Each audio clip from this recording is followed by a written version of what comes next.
সব জায়গায় মা বাবার হুকুম মানতে হবে, কেবল এক জায়গায় মা বাবার হুকুম মানা যায় না। কয় জায়গায় মা বাবার কথা মানা যায় না?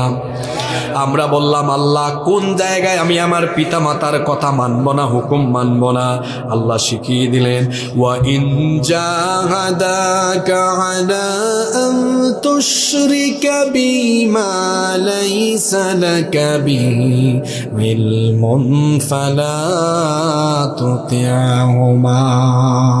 তোমার মা বাবা যদি তোমাকে এমন কোনো বিষয়ে চাপাচাপি করে, প্রেসার ক্রিয়েট করে, যেই বিষয়ে তোমার জ্ঞান নাই, অর্থাৎ আল্লাহর নাফরমানি হয়, আল্লাহর সাথে শিরক হয়, আল্লাহর সাথে সীমালঙ্ঘন হয়, এমন কোনো বিষয় যদি মা বাপ তোমাকে বলে, যেমন কয়েকটা উদাহরণ দিই, উদাহরণ না দিলে বুঝবেন না। অনেক পরিবারে আছে দেখবেন পিতা মাতা সন্তানকে নেক কাজের কথা না বলে বদ কাজের দিকে উৎসাহিত করে, এমন বহু পরিবার আছে। গ্রামে গঞ্জের চাইতে শহরে এগুলোর পরিমাণ এখন অনেক বেশি। অনেক পরিবারে আছে, এই পরিবারে নগ্নতা, বেহায়াপনা, অশ্লীলতা বেশি। কথায় আছে সৎসঙ্গে স্বর্গবাস, অসৎসঙ্গে সর্বনাশ। মেয়েটা কলেজে ইউনিভার্সিটিতে পড়ে, তার সাথীরা ছিল ভালো, কলেজ ভালো, বিশ্ববিদ্যালয় ভালো, থাকতে থাকতে সে বেহায়াপনা, বেলাল্লাপনা ছেড়ে দিয়ে পর্দা আরম্ভ করলো। ওই পরিবার প্রেশার ক্রিয়েট করলো, মা বাপ বলল এত পর্দা করা লাগবে কেন, তুই আমাদের মতো চল।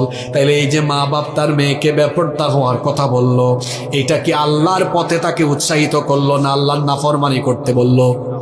আল্লাহ বলছেন এ ধরনের নাফরমানি সূচক যে কোনো কথা পিতামাতা বললে এই জায়গায় মা বাবার হুকুম মানবা না। তবে তবে তবে এখানে একটা কথা আছে, তোমার মা বাপ যদি তোমাকে আল্লাহর সাথে নাফরমানি করতেও বলে, তুমি তো সন্তান, তুমি ওই সময়ও তোমার পিতামাতার সাথে গলা উঁচু করে কথা বলবে না, বরং তুমি তখনও তোমার পিতামাতার সাথে কেমন আচরণ করবে আল্লাহ শিখালেন, ওয়াসাহিবহুমা ফিদ দুনিয়া মা'রুফা।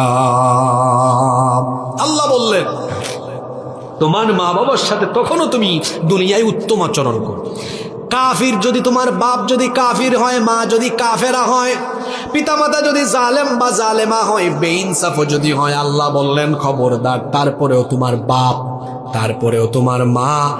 আর এই কথাগুলো আমার যুবক ভাইরা বুঝে না। 2 বছর আগে বিয়ে করেছে, কই হুজুর আমার মা বাবা আমার বউয়ের সাথে বেইনসাফি আচরণ করে। বেইনসাফি করুক আর জুলুম করুক, আল্লাহ বলছেন ওয়াসাহিবহুমা ফিদ দুনিয়া মা'রুফা। তুমি তোমার পিতামাতার সাথে এই জায়গায় উত্তম আচরণ করো, পিতামাতা কাফির হলেও।